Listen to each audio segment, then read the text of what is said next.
जो मेरा उस टाइम का जो दौर रहा वो बड़ा मतलब इंटरेस्टिंग दौर था। ये आजकल ना मतलब सब होते हुए, भीड़ होते हुए लाखों की, तब भी थोड़ा अकेलापन अजीब सा फील होता है। कलाकारों से पता चलता है कि उनके पास कोई भी कॉल्स आते हैं कि आपको ऐसा करना पड़ेगा, नहीं तो हम आपको मार देंगे, हार्म कर देंगे। लड़कियों की बात नहीं, लड़कों की भी बात है। एक रूमर चली थी कि मैं काद्यान हूँ, तो काद्यान खाप ने मतलब मुझे बैन कर दिया है, बैन लगा दिया है। ऑब्जेक्शन की कहते ना शुरुआत होने से पहले ही मतलब सामने वाले को समझ आ जाती है कि ये रुकने वाली नहीं है।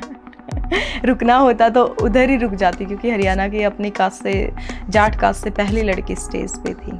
अभी इस दौर में जो वेपन के सॉन्ग आए हैं, जो एक मतलब बदमाशी को जो बढ़ावा दिया गया है, जो मतलब उसको मतलब बूस्टअप किया जा रहा है उस चीज़ को, वो कहीं ना कहीं नहीं होना चाहिए। क्योंकि 17-18 साल का बच्चा भी ये सोचता है, मतलब अपने आप में स्वैग मानते हैं। ये जेंट्स को स्ट्रॉन्ग दिखाया जाता है जिस सॉन्ग में, तो उसमें मतलब वो ज़्यादा चलने की मतलब चांसेस होते हैं, क्योंकि लोगों को ये लगता है ये माचो मैन। तो वो कहीं ना कहीं रहता है। तो किसी भी मतलब सॉन्ग में हम ज़्यादा पुरुष को नहीं दबा सकते हैं। तो मैं ना बड़ी परेशान होती हूँ आज के टाइम पे, क्योंकि आज का जो दौर है वो ये होता है कि दूसरे को मतलब नीचे कैसे किया जाए।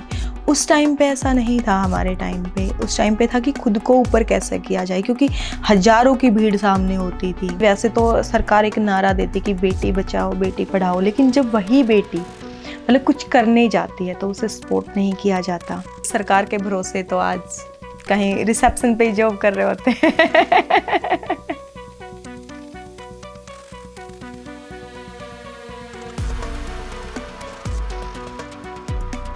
आपके कलाकारी जीवन की शुरुआत कब और कैसे हुई? मेरी फैमिली जो है वो मतलब रागनी को काफ़ी पसंद करती है, रागनियाँ ज़्यादा सुनती है, और उस टाइम मैं नहीं सुनती थी। तो बस मम्मी से ऐसे ही मम्मी ने बोला कि भाई ये बहुत मुश्किल होती हैं और इनको याद करना पड़ता है, क्योंकि कोई भी सॉन्ग होता है उस पर हम परफॉर्म कर लेते हैं, लेकिन रागनी इतनी बड़ी बड़ी होती हैं, उनका एक अंतरा होता है, उतने में तो पूरा गाना ही, कई गाने आ जाए। मतलब जब चुकलिया रागनी होती है वो काफ़ी बड़ी होती हैं। तो मैंने कहा ये तो मैं भी कर सकती हूँ। तो वीरपाल खरकिया मेरे मामा के घर बच्चा हुआ था, तो उधर आए थे फंक्शन में।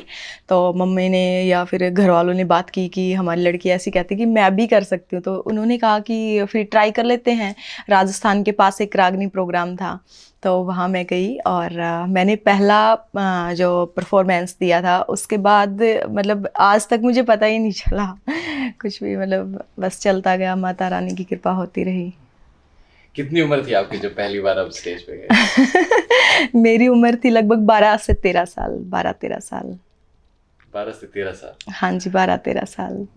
तो इससे पहले स्कूल में आपने पार्टिसिपेट करना शुरू कर दिया था, पहली बार स्टेज पे आप वहीं पे चढ़े थे? स्कूल में मैंने मतलब उस लेवल का कॉन्फिडेंस मुझे कभी था ही नहीं।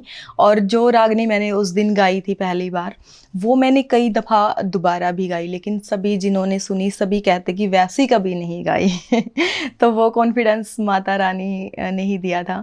क्योंकि उससे पहले जब मैं छोटी थी स्कूल में परफॉर्मेंस देती थी, तो कई बार ऐसे वाक़ये हुए हैं। एक बार मैं शायद मैं 4th या 5th क्लास में थी, तो हमारे स्कूल में 15 अगस्त को प्रोग्राम होता है, हर स्कूल में होता है। तो हमारा एक देशभक्ति गीत तैयार करा, मेरी और एक मेरी क्लासमेट थी, रचना नाम था उसका। तो हमने मतलब रिहर्सल में मैं बिल्कुल सही गाती, लेकिन जैसे ही स्टेज से अनाउंस किया और मैं खड़ी हुई, एक लाइन बोली, तो मैं पूरा का पूरा भूल गई। इनफैक्ट वो मुझे कहती बोलना बोलना, और मैंने पूरे प्रोग्राम में मतलब पूरे गाने में मैंने एक लाइन नहीं गाई। लेकिन पता नहीं उस दिन क्या था, इतना कॉन्फिडेंस जो माता रानी ने दिया। मैं सिंगल चाइल्ड थी, इस चीज़ में मेरी फैमिली ने सपोर्ट किया, और मैं तो सभी पेरेंट्स से भी यही बोलूँगी कि अपने बच्चे पे विश्वास करें, सपोर्ट करें, क्योंकि फैमिली के सपोर्ट के बिना कुछ नहीं हो सकता था। क्योंकि उस टाइम तो मैं शायद अपनी कास्ट से भी पहली लड़की थी जो मैं स्टेज पे थी। नहीं, ऑब्जेक्शन नहीं हुए बिल्कुल, और ऑब्जेक्शन हुए तो मतलब जब ऑब्जेक्शन की कहते ना शुरुआत होने से पहले ही मतलब सामने वाले को समझ आ जाती है कि ये रुकने वाली नहीं है। रुकना होता तो उधर ही रुक जाती, क्योंकि हरियाणा की अपनी कास्ट से, जाट कास्ट से पहली लड़की स्टेज पे थी। क्योंकि मैंने देखा है, जैसे फौजी जाट मेहर सिंह जी थे, तो वो जेंट्स होते हुए भी, एक आदमी होते हुए भी, मतलब एक जाट घर में जन्म लिया, तो उसे प्रॉब्लम आई थी। तो और मैं तो उल्टा फीमेल थी पर मैं 21वीं सदी की फीमेल थी तो मैंने इधर उधर पीछे कहीं नहीं देखा, बस सीधा चलती गई जी। क्या परफॉर्मेंस शुरू करने के बाद लोगों का आपको देखने का नजरिया बदला? हाँ, थोड़ा बहुत तो होता है। खैर हम मतलब सिटी में रहते थे तो इतना नहीं हुआ, मुझे लगता है कि अगर हम गांव में रहते तो बहुत कुछ होता। उस टाइम पे बहुत सारी रूमर्स भी चली। उस टाइम क्या था, सोशल मीडिया नहीं था। अभी सोशल मीडिया है, कोई भी अगर रूमर चलते हैं तो उसे हम क्लियर कर सकते कि नहीं भाई ऐसा नहीं है, लेकिन उस टाइम ऐसा कुछ नहीं था। एक रूमर चली थी कि मैं काद्यान हूँ, तो काद्यान खाप ने मतलब मुझे बैन कर दिया, बैन लगा दिया है। लेकिन वो इस तरह से इतनी तेज़ी से रूमर फैली कि उसको बंद करना या फिर लोगों तक वो बात पहुँचानी कि नहीं ऐसा कुछ नहीं है, जितने काद्यान से या फिर सब लोग मुझे सपोर्ट करते हैं, तो वो चीज़ें कभी क्लियर हो ही नहीं पाई। बल्कि आज भी मैं कहीं जाती हूँ तो पूछते हैं लोग कि उस टाइम ऐसा ऐसा हुआ था। उस टाइम सोशल मीडिया होता, इंस्टा फेसबुक ये सब प्लेटफॉर्म्स होते तो शायद हम क्लियर कर सकते थे। उसके बाद भी मैं रात को प्रोग्राम करके और दिन में मैं मॉर्निंग में स्कूल जाती थी, तो और सब बच्चे मतलब या सब जो टीचर सब वो एक अलग रिगार्ड देते थे, मतलब बच्चे मुझे देखने आते थे, लेकिन मैं वही स्कूल ड्रेस पहन के स्कूल में जाती थी। परफॉर्मेंस के दौरान आपको किस तरह की समस्याएं आई, जैसे कमेंट्स या छेड़छाड़ जैसा कुछ हुआ? नहीं, मुझे मेजर प्रॉब्लम तो मुझे कभी नहीं आई। हरियाणा की जनता ने मुझे सराखों पे बिठा के रखा है, क्योंकि जब मैं आई तो बहुत छोटी थी, तो सब यही देखते थे कि बहुत छोटी सी बच्ची है। तो उसी करके मतलब लोगों ने मुझे ना प्यार दिया, मतलब अपनी सराखों पे बिठा के रखा। ये मतलब माता रानी की कृपा हमेशा रही है कि मुझे ना स्ट्रगल के दौर से मुझे कभी नहीं गुजरना पड़ा।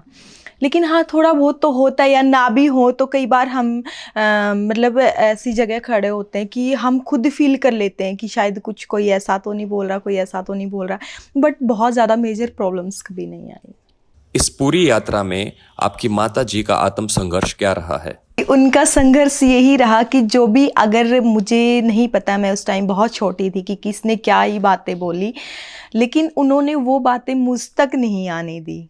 तो ये कहीं ना कहीं बड़ा संघर्ष रहा, क्योंकि सबसे रिश्तेदारों से, जान पहचान वालों से, गली पड़ोस वालों से उन्हीं की बातें होती थी, तो वो बातें उन्होंने मुझ तक नहीं आने दी। मुझ तक बस यही था कि मैं याद करूँ, मैं अच्छा परफॉर्मेंस दूँ, मैं सही कर रही हूँ, मैं आगे बढ़ूँ। तो उन्होंने अपने तक सब हाँ जी संभाल के रखा सब तक। हाँ जी। अब कई और छोटी मोटी बात हो जाती है तो कहती कि तेरे लिए मैंने पता नहीं क्या क्या किया है ये वो। तो मतलब वो सारी चीज़ों का उनका अप्रिसिएशन है। आपको किन किन चुनौतियों का सामना करना पड़ा? मुझे उस टाइम यही कि मेरा एक तो जो आत्मविश्वास, मेरा कॉन्फिडेंस है वो कम ना हो, तो मैंने बस अपने उसी चीज़ पे ध्यान रखना था कि मतलब जो तुझे याद है, वो जिस तरह से तेरी तैयारी है वो तुझे मतलब अपना 100% यहाँ देना है। और दूसरा क्या था, उस टाइम जितने और कलाकार थे तो मुझे उनके जितनी नॉलेज नहीं थी, मुझे मेरा अभ्यास नहीं था, यादगिरी नहीं थी, क्योंकि उस टाइम पे यादगिरी की बहुत कहीं ना कहीं ज़रूरत होती थी, क्योंकि वो एक सिंपल कंपटीशन नहीं, कहते कि रागनी कंपटीशन, तो वो सच में रागनी कंपटीशन था। तो उस कंपटीशन के लिए मतलब जैसे एक पहलवान मतलब अपनी कुश्ती के लिए तैयारी करता, तो उसी प्रकार मुझे मतलब दिन रात जाग के मुझे वो चीज़ें याद करनी पड़ती थी। उनके पीछे की स्टोरी क्या है जो मैं सुना रही हूँ, वो क्यों हुआ, ताकि लोग मुझसे कोई क्वेश्चन ना करें, अगर क्वेश्चन करे तो जवाब उसका मेरे पास हो।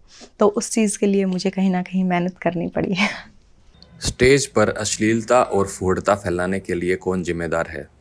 देखिए, जहाँ पे भी ऐसा होता है ना हमारे समाज में कि जहाँ पे जेंट्स बैठे हो, वो कुछ भी बात करे, तो वो चीज़ें नहीं मतलब होती हैं, फिर भी विजिबल नहीं होती हैं। तो अगर रोमांटिक रागनी ये सब तो पहले भी था, ऐसा नहीं है कि नहीं था।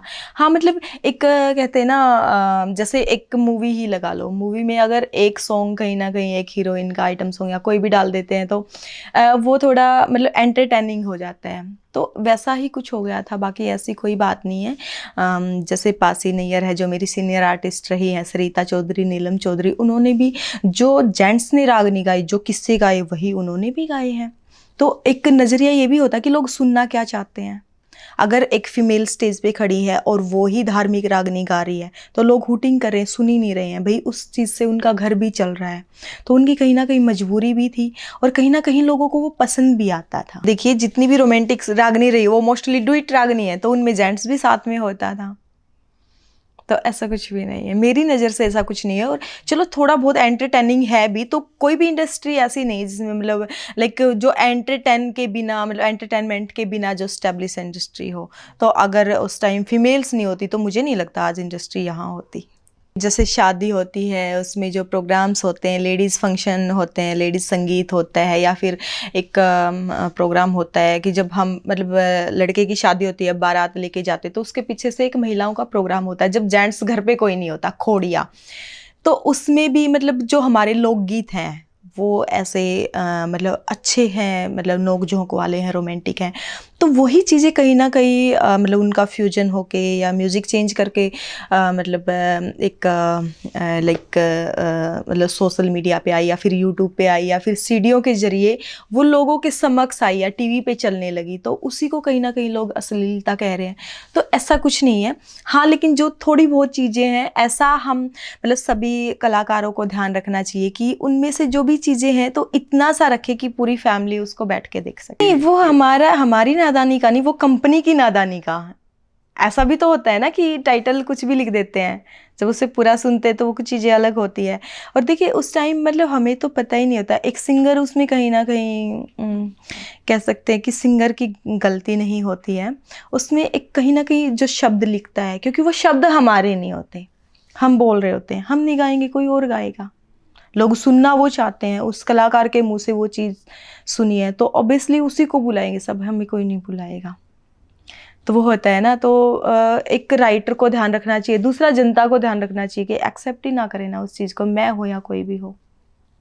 महिला कलाकारों को आप क्या संदेश देना चाहेंगे और इस क्षेत्र में उन्हें कैसे आगे बढ़ना चाहिए? देखिए मैं यही कहना चाहूँगी, सपना की जो जर्नी रही है वो मतलब सही मायने में एक जंग रही है, लेकिन उसी को कहीं ना कहीं देख के सभी लड़कियाँ ये सोचती हैं कि बड़ा इजी सा है, ना कोई सिंगिंग में जैसे जितना अभ्यास होता है, याद करना पड़ता है, ना ही उतना कुछ है, ये बड़ा इजी वे है लाइक मतलब आगे बढ़ने का, अपने आप को मतलब जल्दी एक मतलब शॉर्टकट वे है जल्दी आगे लेके जाने का। लेकिन अगर आप डांस वाले स्टेज पे भी जा रहे हो, आप किसी भी फील्ड में हो, तो उसके लिए अभ्यास बहुत ज़रूरी है। और कल्चर्ड डांस भी बड़ा अच्छा होता है। तो मतलब एक जो सभ्य तरीके से की जाए वो हर चीज़ अच्छी होती है, तो उस चीज़ का थोड़ा सा ध्यान रखें, बस और कोई चीज़ें नहीं। क्योंकि मैं चाहती हूँ कि कोई भी मतलब जेंट्स जब मतलब एक बेटी को देखे, हरियाणा की लड़की को देखे, तो उस लड़की को बाल संवारने की ज़रूरत पड़े, ना कि चुन्नी समेटने की ज़रूरत पड़े। तो यही मेरा मन है, तो इसीलिए दोनों तरफ से थोड़ा थोड़ा हमें सोचना पड़ेगा। क्योंकि मुझे नहीं लगता, देखो ऐसे कहते हैं ना कि मैंने सुना है लोगों से, मैं ऐसा नहीं कहती हूँ, ना ही ऐसा मानती हूँ, मैंने लोगों से सुना है कि इंडस्ट्री कहीं ना कहीं मतलब लड़कियों के लिए उतना सेफ़ नहीं है। लेकिन मैं ये कहना चाहूँगी कि इंडस्ट्री जितनी सेफ़ जगह लड़कियों के लिए कोई भी नहीं है, क्योंकि उनकी इच्छा के विरुद्ध कुछ नहीं हो सकता। अगर उनमें टैलेंट है तो कोई उन्हें कुछ नहीं बोल सकता, कोई उनकी नज़रों में नज़रें डाल के बातें नहीं कर सकता, क्योंकि करप्शन हर जगह, किसी भी डिपार्टमेंट में आप देख लीजिए। लेकिन मुझे ये इंडस्ट्री सबसे सेफ लगती है, क्योंकि अगर आप में टैलेंट है ना तो आप आगे आगे, दुनिया पीछे पीछे, वो चीज़ें हैं, आपको किसी के पीछे जाने की ज़रूरत ही नहीं है। और शॉर्टकट हमें एक बार मौका दे सकता है, हमें मुकाम नहीं दे सकता कभी भी। बस मैं यही कहना चाहूँगी कि जितनी भी आगे आने वाली गर्ल्स हैं कि बेटा आपको आपका टैलेंट ही आगे लेके जा सकता है। शॉर्टकट का जीवन में कभी मत सोचना, चाहे भी वो किसी भी तरह हो। और इतनी फीमेल्स आर्टिस्ट है, क्योंकि जिस दौरान मैं थी तो मेरी पहली एल्बम आई और मुझे अवार्ड शो के लिए कॉल आया, तो मुझे खुशी अवार्ड की नहीं थी कि मुझे अवार्ड मिलेगा, खुशी ये थी कि मैं अवार्ड शो में जाऊंगी, वहाँ पता नहीं सभी आर्टिस्ट मुझे मिलेंगे, मैं एक ही दिन में सब आर्टिस्ट से मिलूंगी और फीमेल आर्टिस्ट से भी मिलूंगी। तो और मुझे कभी हेल्प की ज़रूरत हुई तो मैं सबका नंबर लेके आऊँगी, सबको पूछ के आऊँगी कि वो लोग कहाँ रहते हैं और मैं उनसे हेल्प मांगूंगी।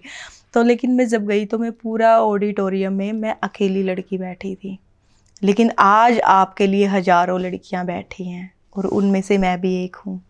तो आपको किसी जेंट्स से हेल्प की ज़रूरत ही नहीं है, आप फीमेल से हेल्प मांगिए, कोई भी आपको मना नहीं करेगी।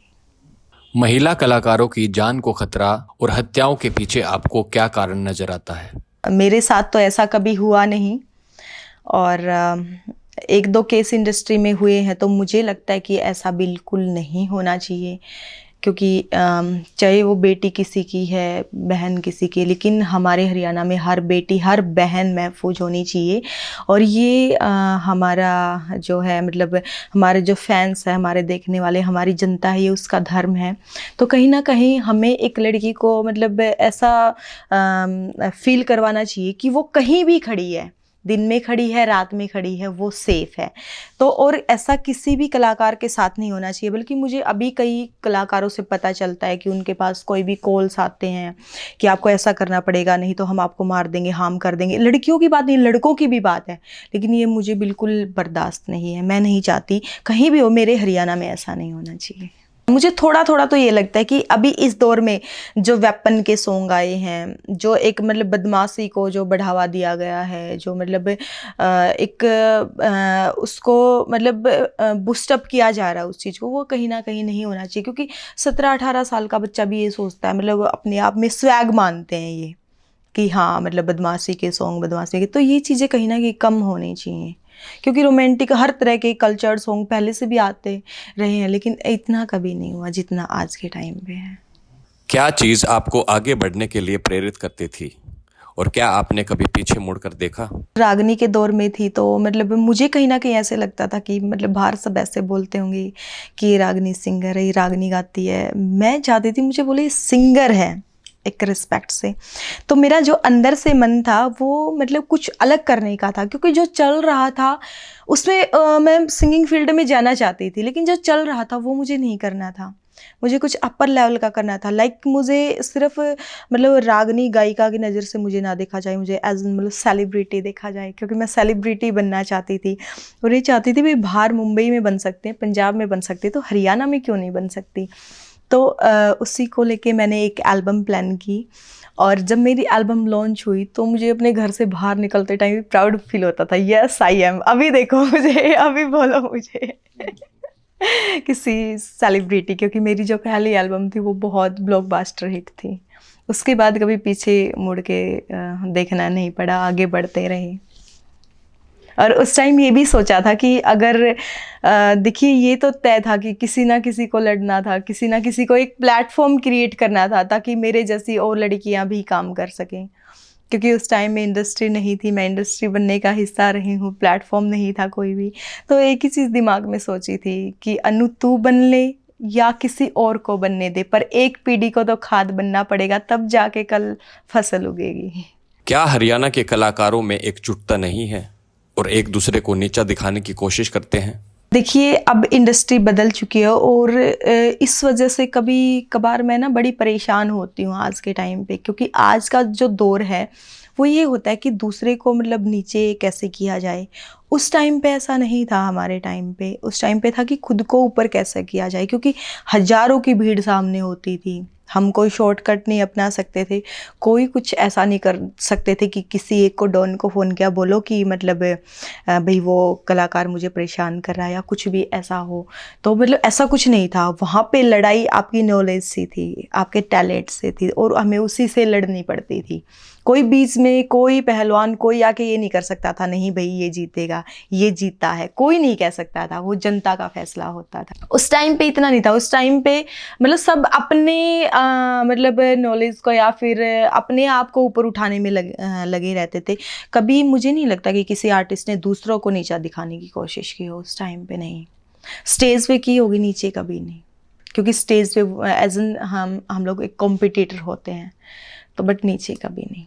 क्या पुरुष प्रधान समाज के दबाव में कभी आपको कोई निर्णय लेना पड़ा या आपकी आवाज़ दबाई गई? नहीं, महसूस तो नहीं हुआ एज एन फीमेल आर्टिस्ट। क्योंकि होता है ना मतलब जब रागनी स्टेज से करते आए तो वो कॉन्फिडेंस कहीं ना कहीं लोगों ने उधर ही दे दिया था। क्योंकि मतलब सभी जेंट्स लोग होते थे, तो सभी चाहते थे कि मतलब फीमेल की परफॉर्मेंस कब आएगी तो वो कॉन्फिडेंस तो दे दिया था।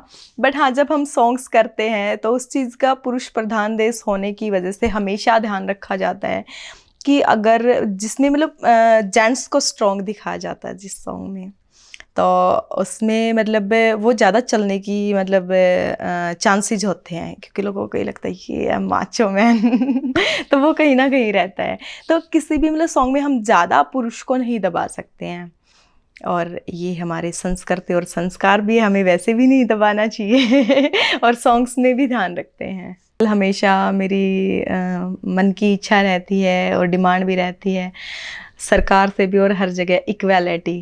तो इक्वालिटी कहीं ना कहीं बहुत ज़रूरी है, लेकिन वो इक्वालिटी हमारे घर से ही शुरू होती है। हमारे मतलब माँ बाप को ही ध्यान रखना चाहिए, हमारे फादर को ध्यान रखना चाहिए, क्योंकि जब हमारे घर छोटा बच्चा होता है तो वो हमेशा यही देखता है कि उसका फादर क्या कर रहा है और उसे क्या करना है, कि जो उसका फादर जिस तरीके से मतलब उसकी मदर से बिहेव कर रहा है, उसे भी उसकी वाइफ से उसी तरीके से करना है। तो ये चीज़ें हम घर से ही सीखते हैं कहीं ना कहीं। और एक लड़की हमेशा ये सीखती है माँ से कि कितना हमें दब के रहना है, क्या करना है, हमें कैसे सामने नहीं बोलना है, क्या नहीं करना है। तो वो इक्वालिटी हमें घर से ही सीखने को मिलती है। तो जब हम अपने घर की महिला को मतलब समानता का जो रिस्पेक्ट देंगे, और तभी जाके कुछ हो पाएगा। एक हरियाणवी महिला के रूप में आप कैसा महसूस करती हैं? मैं मतलब प्राउड फील करती हूँ, और मतलब मुझे अच्छा लग रहा है कि उस दिन वो मैंने किया, क्योंकि वो नहीं करती तो आजकल मतलब कितनी सारी लड़कियां मतलब इस प्लेटफॉर्म पे काम कर रही हैं, हज़ारों लड़कियां इंस्टा पे भी है, सोशल मीडिया पे। तो कहीं ना कहीं से तो शुरुआत होनी होती है। तो वो माता रानी ने वो मुझे दिया, मतलब मैं माता रानी का धन्यवाद करती हूँ कि वो मौका मुझे मिला कि मतलब एक लड़की को मतलब मैंने हरियाणा की बेटियों को रिप्रेजेंट किया। तो मैं बहुत खुश हूँ। मैं बाहर जाती हूँ तो पूछते करते पता चलता, ओह अच्छा आप हरियाणा से हैं, मतलब ऐसे पूछते। और सिंगर है तो उनको ना धक्का सा लगता है। अब तो फिर भी इंडस्ट्री ऊपर उठ गई थोड़ा, मतलब ये लगता है कि मैं इतने टाइम से सिंगर हूँ हरियाणा में, मतलब लोगों को ये लगता है कि हाँ मतलब हरियाणा से है तो थोड़ा सा लोग मतलब दूरी बनाते हैं।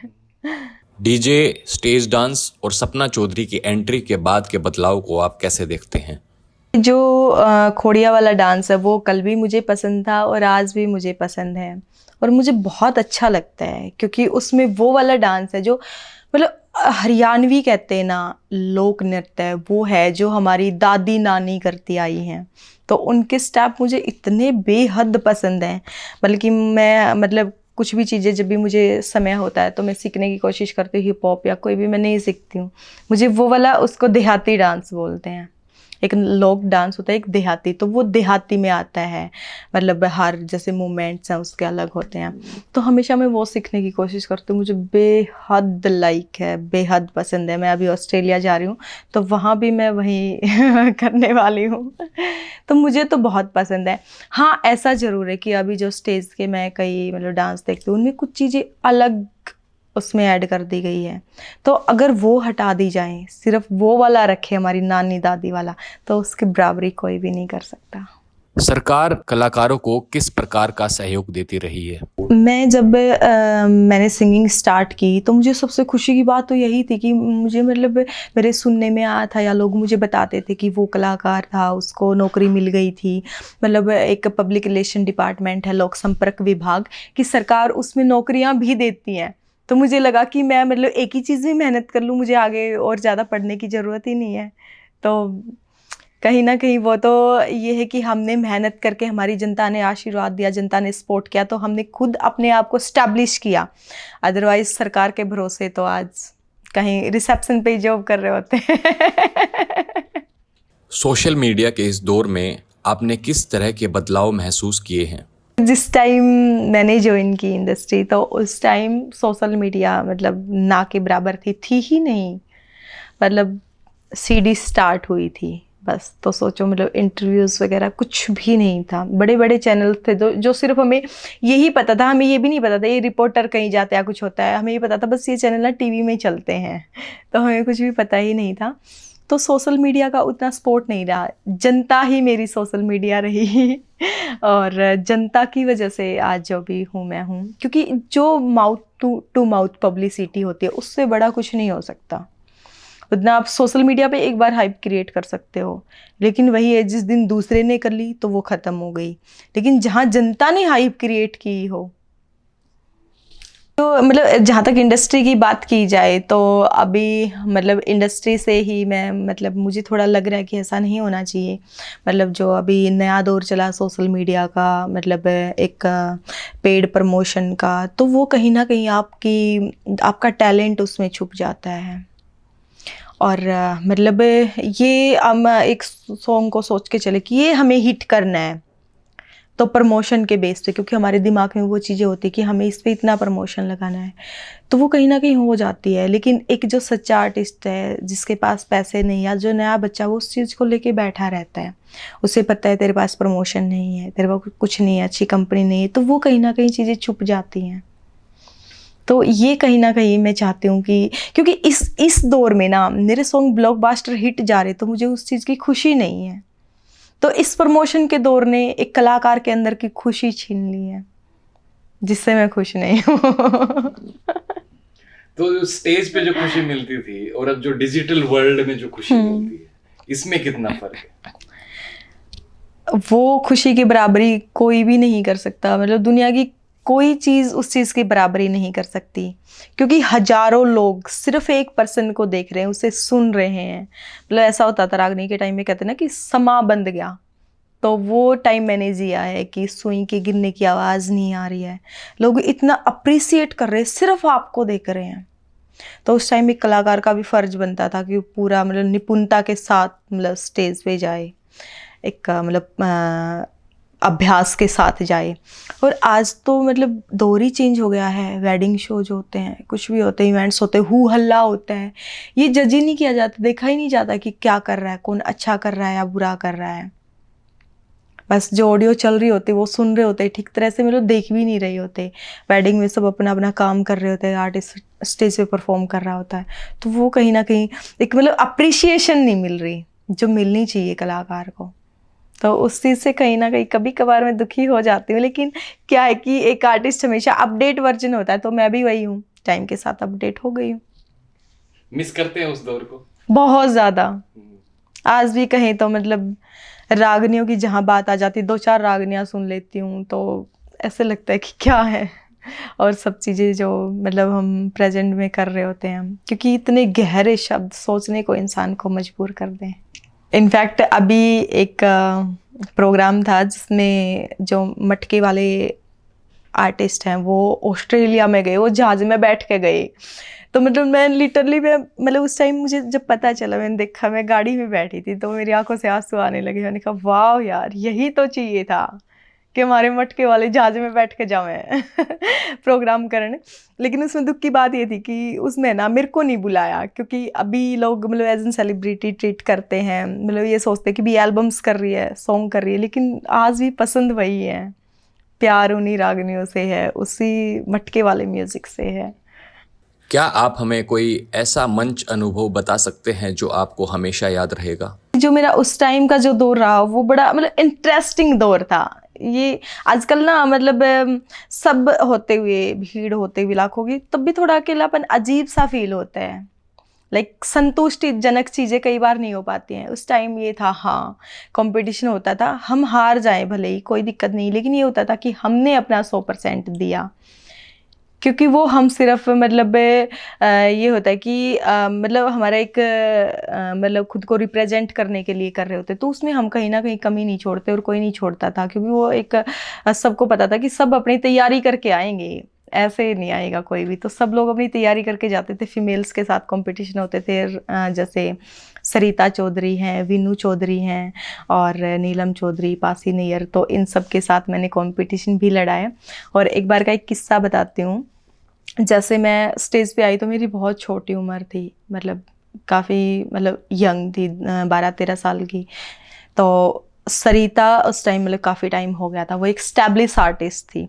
बट ये जनता ने क्या हुआ, एक हमारा प्रोग्राम था राजस्थान की साइड, तो ये देख के कि मतलब नई आर्टिस्ट है देखने के लिए, तो हुटिंग कर दी। उस टाइम मैं स्टेज पे थी, और जो कि ट्रूली वो मुझे खुद में मतलब बिल्कुल अच्छा नहीं लगा। तो सरिता चौधरी ने एक बात कही, वो मुझे आज भी याद है ये कि हाँ मतलब लगता है कि हाँ उस टाइम सब मतलब रियल हीरो होते थे। तो उन्होंने स्टेज पे कहा कि मतलब ये जो तुम लोग हुटिंग कर रहे हो ना, मतलब उसको बोला कि मतलब कुछ वर्ड ऐसे बोले कि भाई मतलब ताई तुझे नहीं सुनना है, इस टाइप की वर्डिंग यूज़ की। तो कहा कि आज मतलब उस दिन जब मैं पहली महिला थी सरिता चौधरी स्टेज पे आने वाली, कि उस दिन जया थारी ताई नहीं होती तो या थारी बेबे भी नहीं होती। तो वो कहीं ना कहीं मैंने अप्रिसिएट की वो चीज़ें, लगा हाँ। तो वही है, तो उन सब की रिस्पेक्ट हमेशा रहेगी। और जितने मेरे सीनियर्स हैं, तो आज भी मैं एक कलाकार की इतनी रिस्पेक्ट करती हूँ, और सीनियर की तो इतनी कि जब वो बैठे होते मेरी हिम्मत नहीं होती कि मैं उनके बराबर में भी बैठ जाऊँ। डिपेंड वो नहीं करता कि वो हमारे से हिट है या नहीं है, हमारी फ़ैन फॉलोइंग ज़्यादा है या उनकी है, नहीं, वो हमारे सीनियर है, ये डिपेंड करता है। तो आजकल कहीं ना कहीं जो न्यू जनरेशन में है बच्चे, तो उनने यही कहना चाहूँगी कि आपकी उपलब्धि कितनी भी बड़ी हो, लेकिन जो आपके सीनियर्स हैं उनकी रिस्पेक्ट करना कभी मत भूलना। बहुत फ़र्क तो बहुत ज़्यादा है। और उस टाइम ये नहीं, मतलब स्टेज भी चढ़ रही थी, जैसे जैसे जैसे जैसे स्टेप रख रही थी, तो ये नहीं मतलब सोच रही थी तुझे क्या बोलना है, क्योंकि लोग तुझे जानते नहीं, अभी तू कुछ है ही नहीं, तो मैं कुछ भी बोल सकती थी। आज मैं हर चीज़ सोच समझ के बोलनी पड़ती है, क्योंकि वो होता है ना कि मतलब हज़ारों लोग हमें देखते हैं, हमें जानते हैं, हमारे पे विश्वास करते हैं। तो मैं कोशिश करती हूँ कि कोई भी मेरे मुंह से ऐसा शब्द ना निकले जिससे कोई भी हर्ट हो। आपकी फिल्म सिटी को तोड़ने के पीछे क्या कारण था? कोई नोटिस नहीं था, और उसमें मेरी बहुत सारी हेरिटेज की चीज़ें थी जो मैंने मतलब शायद फिल्म सिटी 2 साल में बनी होगी, 2-2.5 साल में, लेकिन वो चीज़ें मैं 7-8 साल से जो है वो इकट्ठा कर रही थी। तो वो तोड़ने का मुझे नहीं लगता किसी का भी हक था, क्योंकि कहते ना कि वैसे तो सरकार एक नारा देती कि बेटी बचाओ बेटी पढ़ाओ, लेकिन जब वही बेटी मतलब कुछ करने जाती है तो उसे सपोर्ट नहीं किया जाता, और ये कहीं ना कहीं मतलब शर्मनाक बात है। तो क्योंकि एक ये देखना चाहिए कि हर चीज़ का ये नहीं होता कि वो सही है गलत है, मैं उस चीज़ पे जाती ही नहीं। ये जाती हूँ कि भी मतलब ये तो देखिए कि वो किस मन से किया गया है, किस वजह से किया गया है। मैंने फिल्म सिटी का मेरा मतलब कोई पर्टिकुलर ये नहीं था कि सिर्फ मतलब बिजनेस ही एक चीज़ थी। ये था कि जब भी मैंने मतलब एक इंडस्ट्री में समय बिताया है, हम कहीं भी शूटिंग के लिए जाते हैं, मतलब कहीं तो मतलब ऐसे अनसिक्योर फील होता है कि बहुत सारे लोग इकट्ठे हो गए, मतलब ठीक से शूट भी नहीं करने देते, कहीं पे वॉशरूम्स ही नहीं है, कहीं पे चेंज करने का नहीं है, हमें इतना ट्रैवल करना पड़ता है। मैं यहाँ से पंजाब जाती हूँ शूटिंग के लिए, कहीं और जाती हूँ, राजस्थान जाती हूँ, क्योंकि हरियाणा में कोई ऐसी फिल्म सिटी ऐसा कुछ जगह नहीं थी जहाँ पे महफूज, जहाँ पे हम काम कर सकें। और वहाँ जाते चलो मेरे पास गाड़ी है, मैं अपनी गाड़ी से वापस आ जाती हूँ, लेकिन वो बच्चे भी जो बस में जाते हैं उनको कितना अनसेफ फील होता होगा। गर्ल्स जाती हैं, रात को शूट ख़त्म हुआ, फिर वो अपने घर आ रही हैं या उधर ही रुक रही हैं, वहाँ पे कोई फैसिलिटीज़ नहीं है। तो एक मैंने वो सोच के बनाया था कि हाँ, उस वजह से कि हमारी इंडस्ट्री कैसे ऊपर उठे। तो कहीं इंसान कहीं ना कहीं ये सब चीज़ें देखनी चाहिए। और एक जब बेटी कुछ कर रही है ना, तो 100 बार सोचो। तो वही चीज़ है। वो कहीं ना कहीं मतलब ऐसा है कि उस चीज़ को आज भी याद करती हूँ तो वो मुझे बिल्कुल ऐसे ब्लैंक कर जाती है। कि जो बेटी पढ़ाओ बेटी बचाओ का जो नारा है, सिर्फ नारा ना रह जाए, नाम के लिए, हाँ। उसको मतलब असल में भी उसको हाँ जी, हाँ जी, हाँ जी, बिल्कुल बिल्कुल।